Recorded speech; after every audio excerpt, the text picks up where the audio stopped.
Dobrodošli v deželi pridnih. Moji nocojšnji gosti sta Inga Remeta in Tjaša Porebar. Dobro večer, živjo. Obe glejevki, da tako rečem. Sicer pa obe že dolga leta aktivni na neinstitucionalni sceni in veliki poznavalki te problematike, bom rekel, in tudi kulturne politike. In v resnici bomo danes predvsem pogovarjali o kulturni politiki pri nas, o njenih težavah, stranpoteh in zagatah. In začel bi z eno, da rečem, osebno opombo, osebno fusnoto. Namreč v zadnjih 10 letih ali pa 11 letih sem vodil kar precej pogovorov na to temo, se pravi, če rečem široko, na temo slovenske kulturne politike, sploh v času, ko sem še vodil oddajo Panoptikum, ko je bilo treba pač vsaj enkrat na leto gotovo na nekaj reagirati, vedno se je nekaj zgodilo, da je bilo treba seveda nujno narediti oddajo na to temo. In ob tem, ko sem se pripravljal na te pogovore in včasih celo med tem, ko sem jih vodil, se mi je polotil en tak občutek, vedno znova en tak občutek déjà vuja. Namreč, da enemu relativno majhnemu krogu vedno istih ljudi zastavljam vedno iste vprašanja, vsakič znova. In v tem seveda je nekaj sizifovskega, nek tak občutek brezciljnosti oziroma nesmisla lastnega početja se človeka poloti. In zanima me, če poznate ta občutek in če ga poznate, kako z njim handlate, kako se z njim spopadate. Če ga čutiva na lastnem telesu in možganu. Živijo, ja. Jaz se s tabo popolnoma strinjam, res je. Vendar mogoče ena izmed stvari, ki sem se jih naučila v času mojega mandata v asociaciji, v društvu asociacije, je to, da pač mi si res vedno in neskončno želimo izboljšave in vidimo priložnosti in prostore za izboljšave področja, v katerem delamo, in si pač tudi zaradi tega zastavljamo cilje na različnih nivojih in tako naprej. In jaz mislim, da jih dosegamo čisto zares, vendar zelo, zelo počasi. Ene, ne vem, v roku 5 let, 10 let, eni so tudi pač bolj kratkoročni. In to je izčrpljujoče in pač seveda na neki točki tudi zelo frustrirajoče, ampak ni pa utopično, no.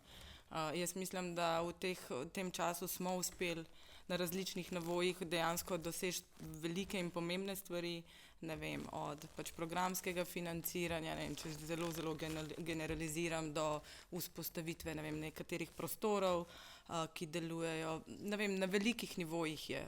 Je pa pot in proces pač neskončno utrujajoč, dejavnikov, ki pač otežkočajo ali pa ne razumejo, kaj si želimo, ali pa ne želijo razumeti, kaj si želimo, je veliko, no. Tako da pravzaprav se mi zdi, da se vedno srečujemo z istimi izzivi, ki se jih da preseči.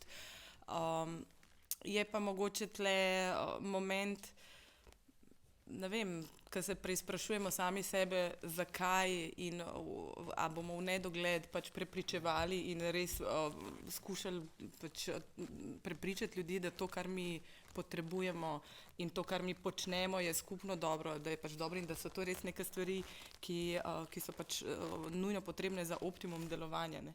Bolj se sprašujem, kako nam ne uspe oziroma kaj so tiste bremze, ki se zgodijo vmes, da pride do da ne najdemo pot do tega in zakaj je ta pot toliko daljša, no, ne vem. Nevladni sektor pri nas sploh zadnje 2 leti, pa še prav posebej itak mora ves čas upravičevati in opravičevati svoj obstoj, ne samo na področju kulture, tudi na drugih področjih. Ampak ja, navezal bi se na to, kar si rekla, utrujajoče, izčrpljujoče. Skratka, jaz nekako štartam iz te negativne plati, zato da vam dajem priložnost, da poveste potem kaj pozitivnega. Namreč prej sem omenil Panoptikum, tudi zadnji Panoptikum je bil posvečen tem vprašanjem, konkretno predvsem seveda zadnjemu programskemu razpisu, v katerem se bomo tudi mi seveda še kaj, oziroma o katerem bomo tudi mi še kaj rekli. In tam je bila med drugim izpostavljena ena stvar, ki se mi zdi zanimiva, resnična, hkrati pa tudi zelo problematična, oziroma problematična, no, morda ne zelo problematična.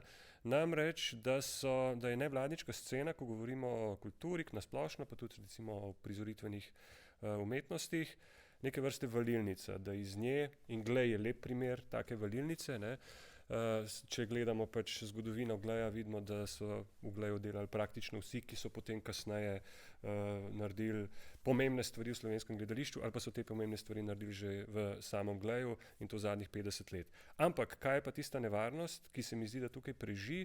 Neka logika, da je nevladni sektor oziroma neinstitucionalna kultura nekaj, kar se greš, dokler si mlad, da nabereš izkušnje in potem, ko jih nabereš, se greš pa zadeve zares. Ne? Skratka, neka ta mala šola, da tako rečem, in se mi zdi to zelo, zelo problematično. Ne vem, Tjaša, če se... Živijo, jaz se zelo strinjam s tem, zaradi tega, ker mogoče za začetek ena kratka anekdota, ko je bila asociacija ustanovljena, je imela v bistvu za notranjo člansko komunikacijo se je vzpostavila mailing lista in ta mailing lista se je imenovala Interkriz lista, ne, ker je bila pač vzpostavljena v eni izmed neštetih kriz in to vemo, da se je neformalna asociacija začela v 90-ih organizirati. In nikomur se, oziroma kadarkoli smo razmišljali, če bi preimenovali to listo v kaj drugega, v bistvu se vsem zdi, zakaj pa, ker pač permanentno krizno upravljanje v nevladnem sektorju pač nekaj, kar je nažalost večna resnica. Ne? In tukaj v bistvu pridemo tudi zelo blizu tega, kar si vprašal in s čemer se zelo strinjam, in to je to, da velikokrat sicer smo ponosni, da številni kadri v bistvu iz nevladnega sektorja preidejo v javne institucije ali pa celo v druge v bistvu področja delovanja izven kulture, ker so se pač tukaj zagotovo veliko naučili in tako naprej, ampak je pa dejstvo, da mislim, da je to bolj oznaka za beg možganov, kakor pa je za priznanje nevladnemu sektorju. Ne? Zaradi tega, ker se strinjam, da v bistvu večina ljudi, ki dela v nevladnem sektorju, lahko to počne samo do določene starostnega obdobja ali pa nekega življenjskega obdobja, ker slej ko prej se moramo vsi vprašati, kako bomo v bistvu preživeli v starosti, kakšne bodo naše pokojnine, kaj bodo tisti, ki se odločijo za družine, kako bodo v bistvu vzdrževali ta aspekt svojih življenj. In večno krizno upravljanje seveda pušča tudi zelo konkretne posledice različnih travm, ki izvirajo pač iz socialnih vprašanj, pa tudi ene take dolgoročne izčrpanosti, ki v bistvu pelje do tega, do velikih zdravstvenih kriz posameznikov in posameznic. In mislim, da obstaja pač zelo jasen razlog, zakaj ta beg možganov pravzaprav poteka, ker ljudje enostavno ne morejo zdržati. In če to pokombiniramo z ostalimi elementi v bistvu življenja v recimo prestolnici, se pač zelo hitro zgodi, da ko prideš do vprašanja, do nekih vprašanj, kot so stanovanjska vprašanja in podobne stvari, pač ugotoviš, da v nevladnem sektorju ne boš mogel večno vztrajati. In to je to žalostno dejstvo in žalostno zavedanje, da pravzaprav namesto, da bi se sektor lahko profesionaliziral do mere, da bi tako kot v številnih državah v tujini lahko zagotavljal pravzaprav zaposlitvene priložnosti, ki bi bile dolgoročne, ki bi bile stabilne, se mi vsakič znova tudi v največjih institucijah, in to se je v končni fazi, na nevladni sceni, to se je v končni fazi zdaj Gleju zgodilo, ukvarjamo na vsake toliko let ponovno z osnovnim kriznim managementom. In to pravzaprav ljudi odvrača od tega, da bi se ne glede na to, da recimo je v zadnjih letih tudi nevladni sektor v bistvu v Sloveniji dobil prek zakona o nevladnih organizacijah in strategiji razvoja nevladnih organizacij ena dva ključna dokumenta, prek katerega bi se lahko strateško razvijal, ključno z recimo razpisi, ki sledijo za profesionalizacijo tega sektorja, je dejstvo, da pravzaprav dokler resorna ministrstva ne bodo to logiko resnično razumela, da pravzaprav je razvoj nevladnih organizacij tudi strateška smernica razvoja države, se bojim, da bo pač to krizno upravljanje in posledični nekako odmik od tega, da bi ljudje lahko dolgoročno vztrajali v tem sektorju, se bo pač samo nadaljeval. Omenil si pristojna ministrstva. Zdaj ponavadi seveda imamo v mislih Ministrstvo za kulturo, ampak seveda, ko govorimo o profesionalizaciji nevladnega sektorja, so tukaj tudi druga ministrstva.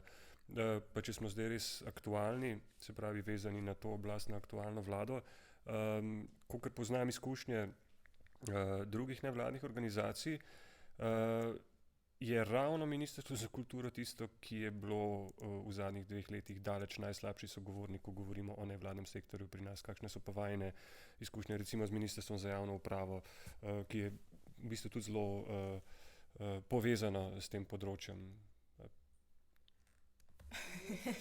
No, pa če Mislim, mogoče, je.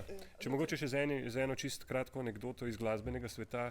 V času korona krize se je pač spet na novo nekako formiral glasbeni sindikat, nekaj časa hodil trkati na vrata Ministrstva za kulturo, neuspešno. Potem so šli pa na Ministrstvo za gospodarstvo, pa so rekli, gledajte, to je glasbena industrija, ki obrne toliko pa toliko denarja, ne samo v smislu muzike, prireditev, v smislu porok, pogrebov, klobas in piva, ki se tam pojejo in popijejo. In Ministrstvo za gospodarstvo je reklo, a ja, no, mogoče pa potem se je smiselno z vami pogovarjati. Na drugi strani pa tam, kjer bi pričakovali odziva, ni bilo. No. Jaz bi mogoče za začetek rekla par izkušenj.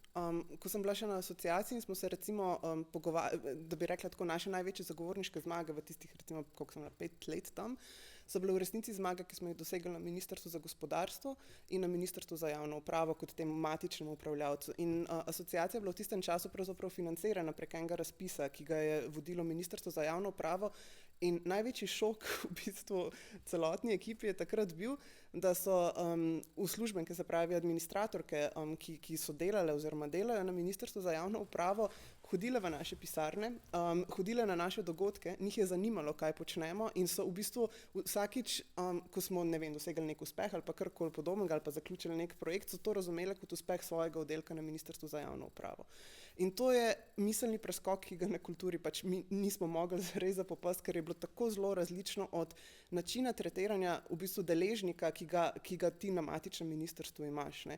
Kjer v bistvu seveda razumem, da pač je Ministrstvo za kulturo v permanentni vojni v resnici z nevladnim sektorjem, verjetno tudi zaradi tega, ker so sredstva tako majhna, da pravzaprav smo vsi na nekem eksistencialnem boju. Ampak gre za v bistvu eno tako temeljno premiso, kako ti razumeš v bistvu polje, ki ga upravljaš. Ali ga razumeš partnersko, ali ga razumeš v bistvu konfliktno oziroma na način, jaz ti dam denar, torej mi bodi tiho oziroma mi pokaži, kaj si naredil in opraviči, da sploh lahko obstajaš. In jaz mislim, da je to en tak temeljen preskok, ki če se bo kdaj zgodil na Ministrstvu za kulturo, bo lahko prinesel zelo različne rezultate, ne samo na nivoju dialoga, ampak tudi v končni fazi v nivoju v bistvu konfliktnosti oziroma nekonfliktnosti tega sektorja in predvsem pa v razvojnih prebojih. Zaradi tega, ker mi se moramo nehati v bistvu ukvarjati z nevladnim sektorjem kot ta socialni element, ki ga je potrebno nekako ohraniti pri preživetju in se v bistvu pogovarjati o pač razvojnih prebojih tega sektorja. Skratka, problem nista samo zadnji 2 leti, ampak traja že dlje. Ne? Jaz bi mogoče tudi sam dodala, da mislim, da naš skupni uspeh v komunikaciji z Ministrstvom za kulturo se bo zgodil v trenutku, ko bomo razumeli skupaj, da se pogovarjamo o skupni viziji v boljše jutri. Se pravi, da nismo mi tek od njih neki konstantno kritiziramo in agresivno zahtevamo, ampak da smo tukaj kot neki soustvarjalci v dialogu, da predgovorimo, da vidimo in da se pač svetujemo. Ker tako, kot je Tjaša povedala, mislim, da s tem razpisom za profesionalizacijo nevladnih organizacij, ki ga je imelo Ministrstvo za javno upravo, je naš šok, ki smo ga imeli, je tudi, da so pač gospe, ki to upravljajo, so rekli, lejte, vsako področje je specifično, tam je pač osnova, ne vem, kako poznate pač ta razpis, ampak so določeni kazalniki, s katerimi se izkazujejo dosegi in so rekli, lej, dajte nam vi razložiti, kako vi funkcionirate, da mi to razumemo, da lahko to pravilno tudi umestimo. In v bistvu skozi nek dialog smo prišli do neke zlate sredine, ki ustreza in njihovim zahtevam in seveda možnostim znotraj področja. Na drugi strani pa pač ministrstvo, ki je resorno ministrstvo, ki bi pravzaprav moglo razumeti in v bistvu pravzaprav biti tisti pusher razvoja, odpiranja vrat, iskanja načinov, mreženja, sodelovanja, napredovanja ali pa kakorkoli, je pač v konstantno poziciji ogroženega ali napadenega in se enostavno to pač ne zgodi. No? V različnih konstelacijah, malo boljše ali malo slabše, ampak čisto res kakršnikoli premiki so neverjetno počasni, kar seveda zelo močno vpliva na delovanje in razvoj celotnega področja, ne samo o nevladnih organizacijah in samozaposlenih, ampak jaz mislim, da javni zavodi delijo pač popolnoma enako izkušnjo. Meni se zdi ta konfliktna narava odnosov, ko ste zdaj obedve izpostavili, zelo ključna, no? Pa mogoče bi jo prenesel tudi na drugo polje, ker po eni strani so, da se pogovarjamo o odnosu vladajoče politike do nevladnega sektorja, nevladnega kulturnega sektorja, ki se seveda od garniture do garniture menja. Vemo, zdaj zadnji 2 leti pač preprosto vladajoča stranka že leta, da ne rečem desetletja, uporablja izraz nevladnik kot psovko in tako pač je. Ne? V resnici, kar se tega tiče, mogoče nima smisla zgubljati besed, ker vemo, pri čem smo. Ampak konflikti, mislim, da niso prisotni, do njih ne prihaja samo na relaciji politika, nevladni sektor, ampak tudi znotraj same kulturne scene ali pa vsaj trenja, ki so blizu konfliktom. Kako ocenjujete v bistvu te odnose, se pravi, če govorimo o institucionalni kulturi na eni strani in o nevladni kulturi na drugi, ali tukaj obstaja ves čas, ali pa vsaj večinoma, to neko sobivanje, neko razumevanje, ta logika koeksistence, ali se tudi vzpostavlja v bistvu spet ta ista konfliktna logika konkurence. Če prosperira eden, je drugi na slabšem, ker pač imamo vrečo in vse, kar iz te vreče gre enim, pomeni manj za druge. Kakšne so vajine izkušnje s tem? Jaz vedno rečem, da govorimo o tem statusu it's complicated, ki je tak, mislim, zelo veliko je na temu, kar govoriš. Pač, mislim, da tako kot je Tjaša prej govorila, mi se vsi skupaj zavedamo, da smo del ekosistema in da smo soodvisni, da soustvarjamo in da si pač delimo isto polje. Dejstvo pa je, da pač znotraj finančnih možnosti, ki so za to področje, da je vedno pač trenutek, kjer ti vsak od nas pomisli, ok, lej, še dobro, da sem jaz varen, pa pač bomo videli, kaj se naprej zgodi. Po drugi strani mislim tudi, da če dva partnerja, ne glede na to, ali so neodvisna ali pa institucionalni, če se vsebinsko dopolnjujeta, gradita skupaj stvari, se da vse. In tudi denar ni problem, logistika ni problem, resursi niso problem, ker gre za pač neko skupno razvojno rast. Če gre pa za usiljene pač koncepte ali pa projekte ali pa nekaj, kar je treba narediti reda radi ali zato, da nekdo dobi, ne vem, če se spomnite, ampak par let nazaj je pač v razpisih in tako pri javnih zavodih in kot nevladnikih je bilo, dobil si več točk, če si sodeloval z javnim zavodom, dobil si več točk, če si imel koprodukcijo z nevladnim in tako naprej. Če gre za neke usiljene modele, ki jih moramo upravljati zato, da bi dobili več točk ali pa bili bolj višje uvrščeni kot nek relevanten pač player, je to brez veze. Nobena usiljena stvar pač je zgrešena, pač ne obrodi sadov. Mislim pa, da lahko govorim pač z Ljubljano, ampak mislim, da je to pač povsod. Imamo izkušnje sodelovanja tudi z institucijami v drugih mestih, da če se stvari zgodijo po naravni poti, če gradimo skupaj, bodisi na nivoju umetnikov, programov, projektov in da vemo skupaj, zakaj to počnemo, da to pač dobro počnemo in da se da. Tako da mislim, da stvari, ki se zgodijo zato, ker obstaja skupna želja potem, se absolutno da graditi. Tako da je vstopna točka v to, kako to početje ključ do uspeha. Pa tudi, če gledamo zagovorniško, ne, jaz mislim, da je bila taktika zelo dolgo časa vseh različnih ministrstv za kulturo deli in vladaj. Zaradi tega, ker v bistvu nikoli ni obstajalo eno telo, kjer bi dejansko bilo združeno, da bi bili zagovorniško ali pa delegatsko ali pa kakorkoli združeni pravzaprav vsi segmenti kulture, od samozaposlenih do nevladnih organizacij, do javnih institucij na različnih področjih. Tako da v bistvu smo mogli, ne vem, v zadnjih 10 letih vzpostavljati nove načine, kako biti skupaj, kako se dopolnjevati in kako se med seboj podpirati. In vse to je v bistvu nastalo izven recimo nekih vsaj zametkov recimo institucij, ki bi to mogle po defaultu ali pa po zakonodaji, kot je recimo Kulturniška zbornica Slovenije, omogočati, pa ne omogočajo. Skratka, nekega skupnega foruma, kjer bi se mi lahko sploh spoznavali, pogovarjali in razmišljali. Tako da je v bistvu pač nekaj kampanj v zadnjih letih v bistvu ustvarilo šele ta prostor spoznavanja in skupnega delovanja. In se mi zdi, da zdaj, ne vem, ko se je zgodil recimo ta zadnji napad, ali pa če pogledamo zadnji nekaj napadov, ne vem, ko so se menjavali direktorji po spornih postopkih, recimo v javnem sektorju, je bilo ogromno v bistvu podpore strani nevladnikov, samozaposlenih. In zdaj, ko je bil napaden spet nevladni sektor, ali govorimo o Metelkovi 6, ali govorimo o programskem razpisu, je ogromno podpore prišlo z institucij. Tako da jaz mislim, da spontano se v bistvu pač te stvari dogajajo. To, kar bi bilo, mislim, da za kulturo koristno, je, da se ustvari ta nek skupni forum, kjer bi se dejansko lahko v bistvu te stvari nadgrajevale.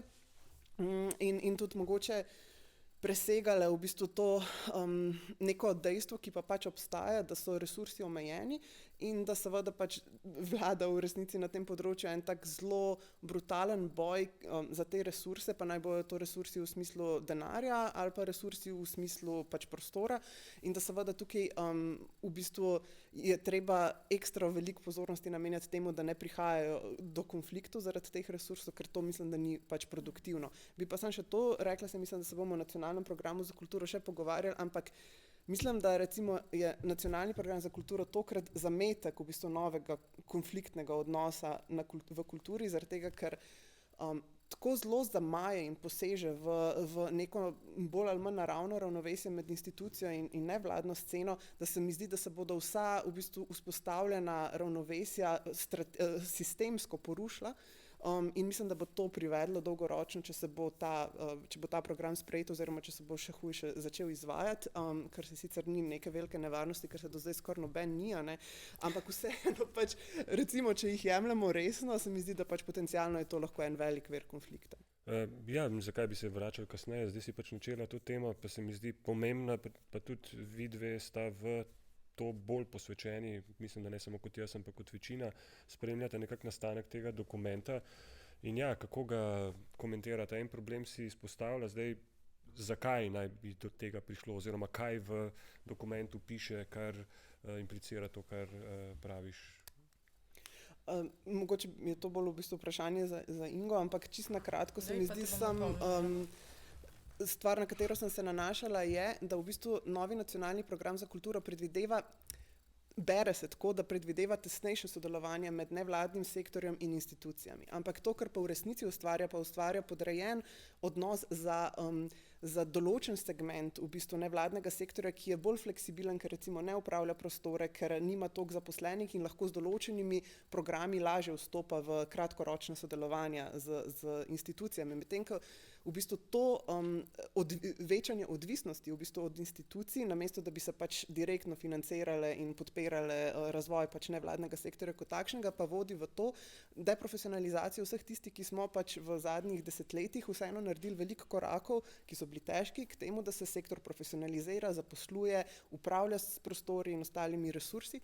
In tukaj jaz vidim v bistvu en tak skrito težavo, zaradi tega, ker v bistvu se bo ministrstvo vsakič znova lahko izgovarjalo, da je namenilo recimo javnemu sektorju več sredstev za sodelovanje z nevladnim sektorjem, ampak hkrati bo pa osiromašilo v bistvu na nek način en pomemben segment v bistvu tega istega nevladnega sektorja, ki naj bi ga nominalno podpiralo. Pravi, pod krinko večjega sodelovanja v bistvu izguba samostojnosti. Absolutno je. Jaz bi mogoče, to je pravzaprav ključni problem, ki smo ga prepoznali znotraj tega dokumenta, ampak mogoče sam, če dam za oris nekoliko bolj širšo sliko, ne vem, koliko ste prebirali ta dokument, ampak dokument je resnično zelo splošno in zelo tradicionalno zastavljen. Jaz sem si zapisala pač eno od, zelo mi je bil simpatičen citat oziroma iztočnica, ki jo imajo tam, v kateri pravijo, da skrb za kulturo je tudi skrb ohranjanja duhovne rasti in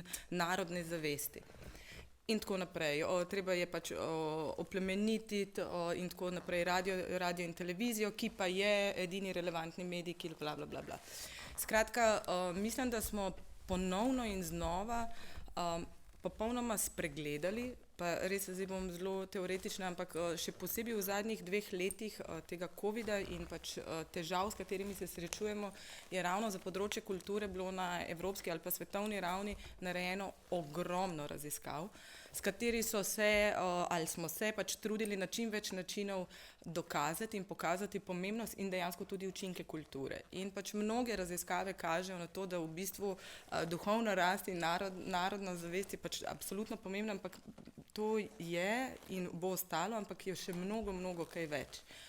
Učinki kulture se kažejo na polju izobraževanja, prej smo govorili o izobraževanju kadra, zaposlovanje, inovacije, nove metode, duhovno-duševno zdravje in mnogo kaj drugega. Da ne govorimo o tem, da se področje kulture v mnogih državah veliko bolj resno jemlje kot gospodarsko panogo, kakor pri nas in tako naprej.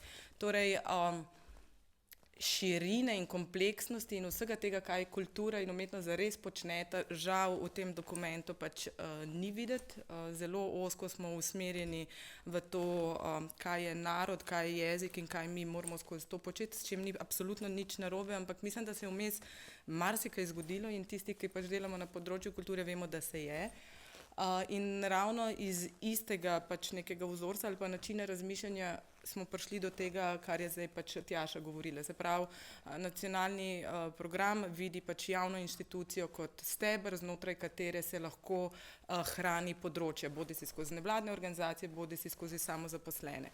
Ampak zanimivo je recimo to, da je država popolnoma pozabila, da javnega zavoda na področju recimo intermedije sploh nimamo. Tako da ne vem, a intermedija zdaj s tem letom jo ne bomo več počeli, ker ni, ne vem.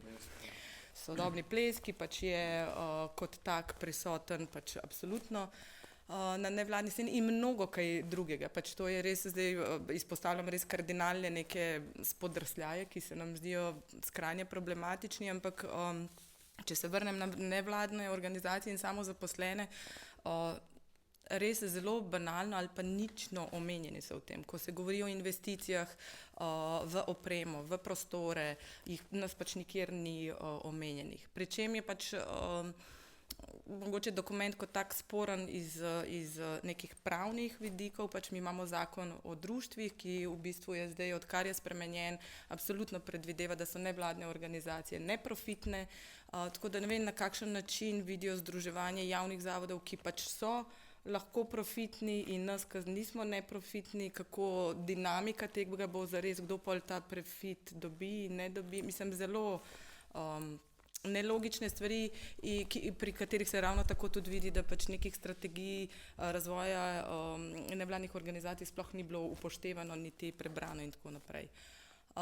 To je ena stvar, druga stvar se nam zdi tudi problematična. Veste, da je nacionalni program zdaj spisan tako, da bo razdeljen v dva akcijska načrta, ki pravzaprav bosta tista narekovalca, kako bomo izvajali te stvari nekoč. Nacionalni kulturni program mora iti v potrditev v Državni zbor in ravno danes smo bili na odboru za kulturo, kjer se je tudi ta del problematiziral, bomo videli, kaj se zgodi, ampak Ministrstvo za kulturo vidi ta del kot v bistvu dialog, pač ker mora biti potrjen iz strani Državnega zbora, javnosti in tako naprej. Pričem akcijski načrt, ki pravzaprav bo narekoval, kako bomo te stvari počeli, bo pravzaprav potrjen samo iz strani vlade. Torej brez vključevanja kakršnega koli javnega dialoga, Državnega zbora, nas kot nekih pač relevantnih akterjev na področju. Tako da mislim, da gre res za močno zapiranje in omejevanje sektorja in absolutno neke kulturne politike in to za obdobje kar 8 let, kar je veliko.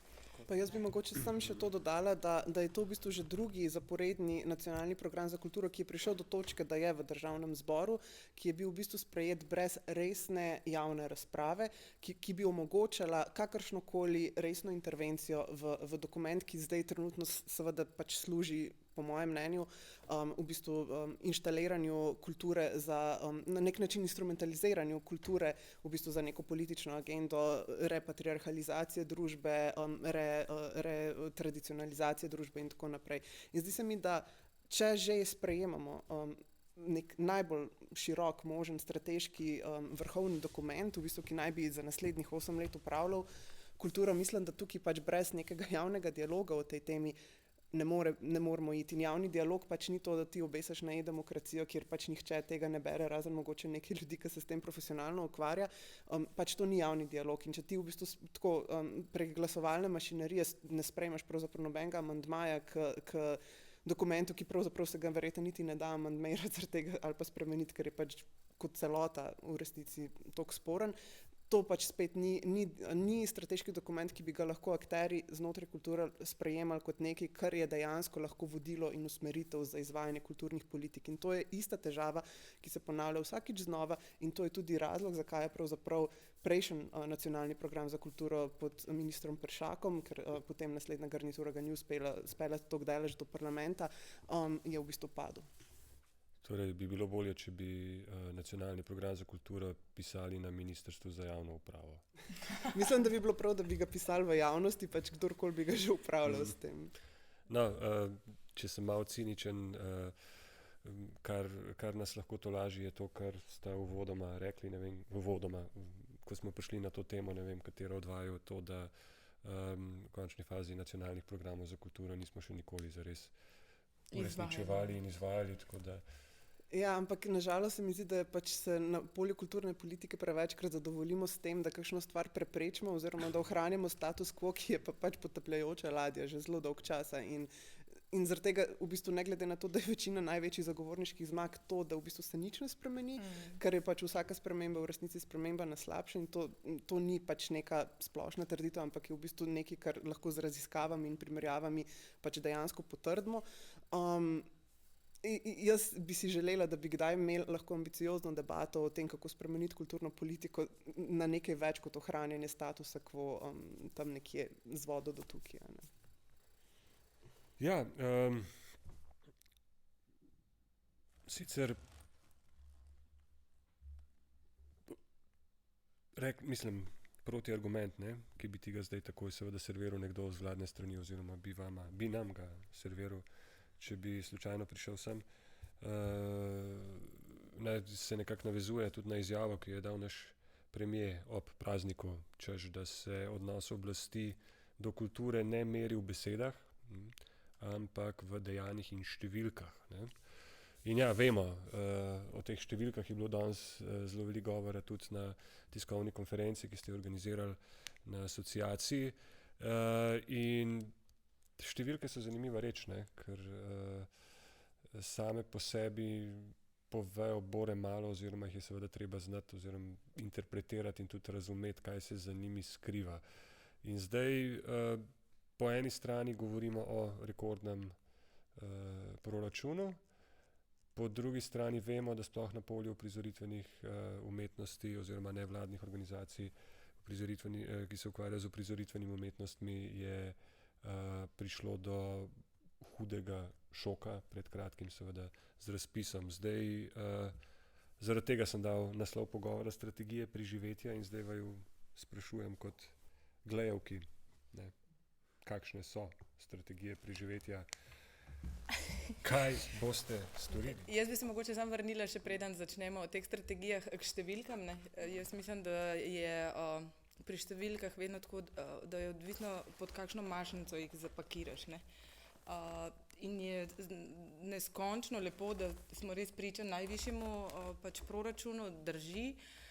Je pa zanimivo, da pač ministrstvo hkrati ob vsem tem ne komunicira tega, da pač ravno na postavki, iz katere se pa najbolj hrani ravno nevladna pač kultura na vseh področjih, je pa žal ob tem rebalansu ostala na polovici sredstev. Torej imamo denar, res je, čisto res niti skozi mnoge v bistvu preglede, komunikacije z Ministrstvom za kulturo in tako naprej, še dan danes ne vemo, na katerih postavkah zares bo ta denar porabljen, to bomo nekoč izvedeli. Ne. Tako da, ja, denar je, ampak bomo pač tam, kjer bi ga mi zares potrebovali, ga žal ni, oziroma ga je pol manj, kakor pač v letih do zdaj. In ne gre samo za postavko, ki se nanaša ki je pač relevantna za nas, ampak tudi za javne zavode, ljubiteljsko kulturo in tako naprej. Ampak ko govorimo zdaj trenutno o nas, pač to je fakt in pač vsled tega se je zgodilo, kar se je pač zgodilo tudi v tem ob tem programskem razpisu. Strategije preživetja so pa, ne vem, jaz mislim, da je zelo več vidikov, absolutno imam, ampak mislim, da je lepo začeti s to neko širšo sliko in to je, da tudi o čem smo prej govorili in mogoče o čem smo se že prej mi pogovarjali, pač v Sloveniji ali pa pač obstajamo organizacije, ki smo sicer nevladne organizacije, ampak smo same po sebi že v bistvu male inštitucije, ki delujemo s tradicijo 50-20, pač vse en koliko let, ampak programi, vsebine, način dela, najemanje skladišča, ti ekipe, ki delujejo, umetniki, s katerimi delujemo, so vedno večji in vedno bogatejše. Vsi smo šli iz osnovnih uprizarjanj, recimo, ko govorimo o nas, ko smo na pač uprizoritvenem področju, iz želje in osnove po produciranju predstave, obogatenju tega programa, v diskurzivne programe, v izobraževanja, v mednarodno sodelovanje, mednarodne mreže. Torej, upletamo se in prepletamo se v res kompleksne in dolgoročne stvari. To, da je neka organizacija uspešna, ker imamo to priložnost govoriti, gledališče je uspešno, je pač rezultat dela zadnjih mnogo let. In pač, ko se zgodijo radikalne spremembe, kot se je zdaj zgodila, razdrmamo celotno mrežo. Torej mi, tudi če govorimo o zapiranju gledališča, mi ne govorimo o zapiranju vrat gledališke dvorane, ampak podiranju celotnega sistema, ki je o mednarodnih projektih, sodelovanjih, o dolgoročnih projektih z določenimi umetniki, o izobraževalnih procesih in tako naprej. Tako da tle smo, kjer smo, Glej se pač trudi po najboljših močeh vsaj plavati po površju, dokler bomo to zmogli. Vprašanje je, kako dolgo bomo to zares uspeli, zato ker, kot rečeno, upravljamo s prostorom, imamo skladišča, že sam hladen pogoj in osnova, da obstajamo, je visoka. Absolutno smo na tej točki odvisni od donatorjev, od partnerjev in od samih sebe, kako se iznajti in preživeti. Mislim pa, da je treba bolj govoriti o neki strukturni podpori oziroma nekem sistemskem razumevanju potreb določenih organizacij. Mislim, da se vsi strinjamo, da je nujno potrebno puščati in odpirati prostor novim prihajajočim organizacijam, mladim organizacijam ali pa posameznikom pač v sisteme financiranja, ker šele takrat, ko si v tem sistemu zares lahko zadihaš, se umiriš, bolj pač dolgoročno, razumno, mirno razmišljaš o tem, kaj in kako naprej. Mislim pa, da nam zmeraj zmanjka ta prostor, ko pa razmišljamo, kaj in kako z ostalimi. Oziroma, zakaj pač ne širiti tega polja, če vidimo, da potreba je. To rekla si, nekako dati priložnost seveda mladim, ne samo mladim ustvarjalkam in ustvarjalcem, tudi mladim zavodom, mladim društvom, ki bi se želeli tukaj znotraj izpostaviti. To je lepa želja, ki pa je zdaj v danem trenutku pač se zveni kot mini paradoks, kako naj neka nova generacija vstopa v polje, ki je očitno zasičeno, vsaj kar se financiranja tiče, do te mere, da celo zavodi oziroma institucije, nevladne organizacije z dolgo tradicijo in z ogromno referencami ne pridejo zraven. Ne. V bistvu, če se malo navežem na to neko medgeneracijsko zgodbo tukaj, zanimivo je bilo v prej omenjenem zadnjem panoptikumu, ko je Matjaž Pograjec govoril če jih malo romantiziramo, o teh zlatih 90-ih. Ne? In ja, v marsičem so bila res izjemna. In ja, v 90-ih se je vzpostavila ena generacija in takrat je bilo, vemo, ustanovljenih ogromno zavodov, o katerih, Glej je starejši, ampak ogromno zelo pomembnih zavodov se je pa v bistvu ali vzpostavilo ali pa na novo zaživelo ravno takrat, z neko novo generacijo zelo močnih mladih ustvarjalk in ustvarjalcev. In to je čudovita zgodba in se je načeloma tudi lepo peljala in se pelje zdaj teh že 30 let, ampak hkrati se je pa zgodilo, ker preprosto se mora to zgoditi, da se je nek prostor zapolnil. Se pravi, vsak, ki na novo vstopa v ta prostor, ima problem. Ne? Kako v bistvu tukaj to neko dinamiko vzdrževati, da ostaja prostor za novodošle, da bojo sploh še, ali pa mogoče nove generacije, o čemer sem pa tudi že razmišljal, sploh ne razmišljajo več po principu ministrstva, razpisov, ampak se na neke povsem druge načine lotevajo, da tako rečem, producentstva in nasplošno pristopa k ustvarjanju, ker so v to v končni fazi prisiljeni. Mislim, ne glede na to, da pač v Sloveniji imamo relativno majhen nevladni sektor, je dejstvo, da je ta sektor zelo diverzificiran. Se pravi, imamo zelo različne oblike in po starosti in po namenu in po funkcioniranju v bistvu nevladnih organizacij.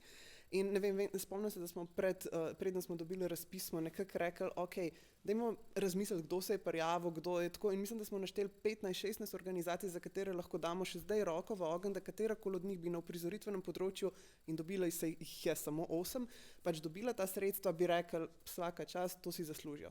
Kaj šele vsi mlajši, ki šele prihajajo, ki mogoče še niso pač po obsegu recimo ali pa profesionalizaciji delovanja, pač na točki, ki so recimo ker se lahko sploh prijavijo ali pa tekmujejo v bistvu z večjimi organizacijami, ampak bi si nujno zaslužila eno sistemsko podporo, ki bi bila več kot podpora od enega projekta do drugega. In jaz mislim, da glih to pomanjkanje razumevanja v bistvu pestrosti in kontradikcij v končni fazi nevladnega sektorja, kjer se vse meče pač v isti koš, in isto se v bistvu dogaja samozaposlenim, kjer je popolnoma vseeno, a si ravno prišel iz akademije ali pa v bistvu zaključuješ svojo življenjsko pot, ti imaš pač enake, ali pa bi rekla, nimaš enakih, imaš enake vatle, čez katere se tvoje delo in tvoje potrebe merijo na razpisih, ampak vemo, da so pač potrebe v realnosti pa povsem drugačne. Tako da jaz mislim, da tukaj pač mora priti do neke temeljne spremembe sistema financiranja, ki bi prepoznala v bistvu te razlike na terenu, ampak da pa pride do tega, pa seveda morajo odločevalci najprej poznati teren in ga prepoznavati kot nekaj, kar je vredno spoznati in kar je vredno podpirati. In zaradi tega jaz mislim, da se nam tako, in to ni samo stvar nevladnega sektorja, jaz mislim, da se ta generacijski prepad in v bistvu nezmožnost, da pač neke mlajše generacije zares pridajo in enakovredno in enakopravno tekmujejo, ampak sodelujejo v bistvu v tem prostoru, se pač kaže tudi v javnih zavodih, ki je pač, skratka, kultura je postala generacijsko zelo nepropustna in zaprta in jaz mislim, da to je težava, ki se nam bo poznala. Tudi dejstvo je, da če se za hip vrnemo v ta zlata 90-ta, takrat so se v bistvu nevladne organizacije vzpostavile na en specifičen način, da so predvsem financirale v bistvu svojo lastno produkcijo ali določenih umetnikov ali pa v bistvu enega zelo ozkega kroga. In takrat je pač ta koncept nevladnega sektorja in nevladne organizacije tudi funkcioniral, či zares za potrebe tega, kar se je v bistvu takrat želelo producirati. Ampak skozi leta in desetletja se je en velik segment tega sektorja profesionaliziral v to, da je v bistvu da zagotavlja na nek način delo številnim drugim. In v tem smislu ne producirajo umetniki več ali pa upravljajo za svojimi lastnimi zavodi, ampak se neka profesionalna struktura, ki se je mogla sama vzgojiti, ker te šole producentske pač ni, je v bistvu začela upravljati z zavodi oziroma društvi kot resursi za širšo sceno. In jaz mislim, da to je spet ena izmed teh stvari, ki bi lahko vsaj v teoriji omogočila generacijski preporod, pa ga ne. Zakaj? Zaradi tega, ker tudi ti, ki so se v bistvu na nek način vzpostavili v te, da lahko dejansko preživljajo en širši del kulturniške neodvisne scene, pač vsaka 4 leta trepetajo, bodo lahko v končni fazi oziroma bodo dobro išli iz te ruske rulete, ki je pač razpis programski ministrstva za kulturo. Trepetanje, ruska ruleta, skratka tudi izraz tekmovanje, čeprav si ga potem umaknila, je v resnici na mestu, kakorkoli obračamo. Dobro, eno vprašanje, ki če bi bil novinar, ga verjetno si ne bi drznil zastaviti, ampak hvala Bogu nisem novinar, tako da ga lahko zastavim. Zdaj, aktualna kulturna oblast, čeprav smo že prej rekli, da se problemi vlečejo že od prej, ampak dejstvo je, da je uspela aktualna kulturna oblast narediti ogromno neke škode. In kaj bi bilo treba po vajinem popraviti najprej, oziroma kako se lotiti popravljanja nastale škode. Seveda pa tiha predpostavka tega vprašanja je, da se aktualna kulturna oblast kmalu zamenja in temu takoj sledi podvprašanje, kaj pa, če se ne. Kaj je treba spremeniti? Kje lahko začnemo popravljati škodo? Tako, konkretno. Se pravi, ne govorimo več o sistemskih problemih, ki se itak vlečejo že desetletja, ampak kaj vaju je najbolj zabolelo v zadnjih 2 letih? Kaj se vam zdi, da je tisto, kar je najbolj dejansko, pa mogoče ne zdaj samo konkreten razpis, o katerem smo že govorili, ampak pač. Meni se zdi ena stvar, ki mogoče pač ni nas toliko kot pač neko nevladno organizacijo se ne dotika direktno, ampak mislim, da je noro velik problem in to je v bistvu politično kadrovanje se mi zdi res nekaj, kar bi lahko prosim začeli stroko uporabljati za to, da opravlja svojo funkcijo, da ljudje, ki poznajo stvari, ki jih zanimajo stvari, dejansko vodijo zavode in institucije, ki jih pač opravljajo. Meni se zdi, da ne vem, koliko ste sledili, no, ampak ob koncu prejšnjega leta, se je tudi strašno mudilo z sprejetjem tega zakona o debirokratizaciji in smo ga seveda sprejeli. In pač na področju kulture, kjer smo absolutno debirokratizacije nujno potrebni, to bi se po mojem strinjali vsi in javni zavodi in nevladne organizacije, smo šli v popolnoma drugo smer in to je pač smer v bistvu rahljanja in manjšanja v bistvu vpliva ali pa pomembnosti strokovnih skupin in v bistvu večanju pomena oziroma dajanju krovnega pač in zadnje odločitve na ministra ali pa ministrico tistega obdobja. Torej spet smo šli iz neke stroke pač možnosti politične manipulacije ali pa pač ocene stanja.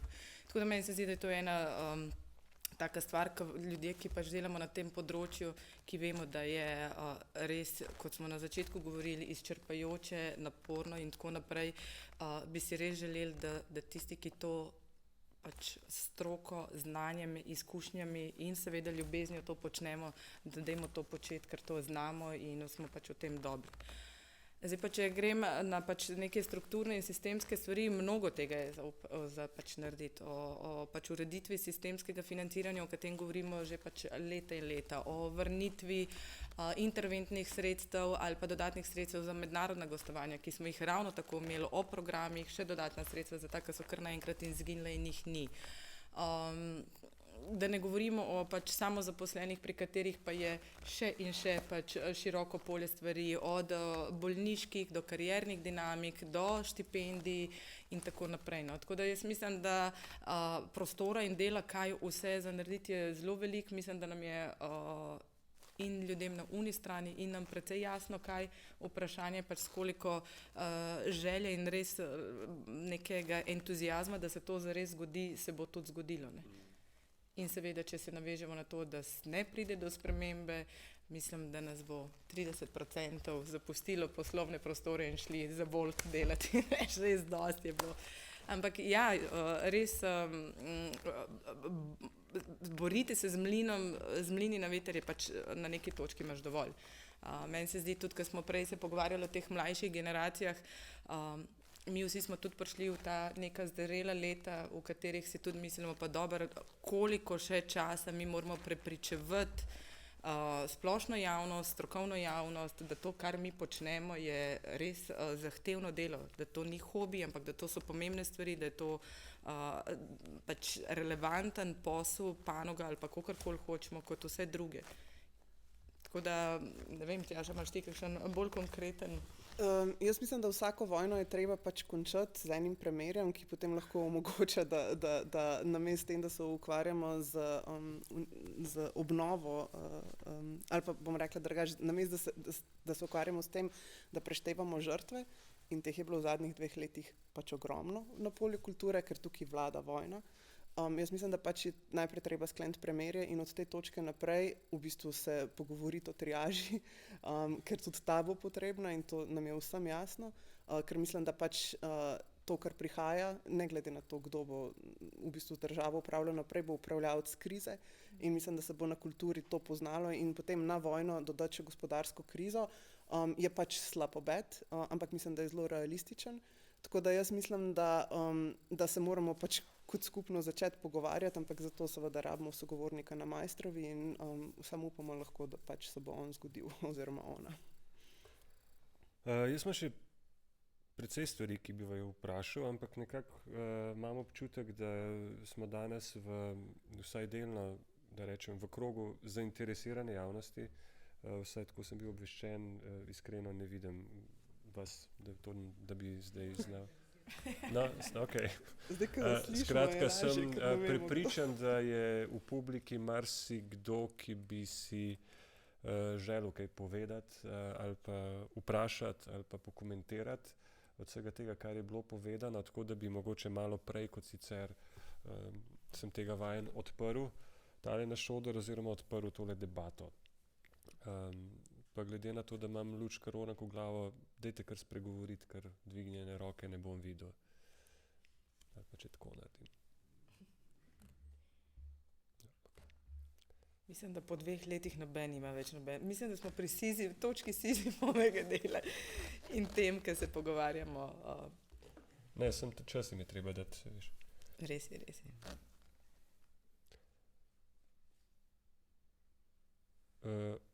Ok, to me preseneča, ampak v redu, vas cenim, spoštujem. V redu. Pa bi pa počasi zaključil. Sem zdaj razmišljam, s čim bi zaključil. Govorili smo o medgeneracijskih zadevah, govorili smo o relaciji institucije, nevladni sektor.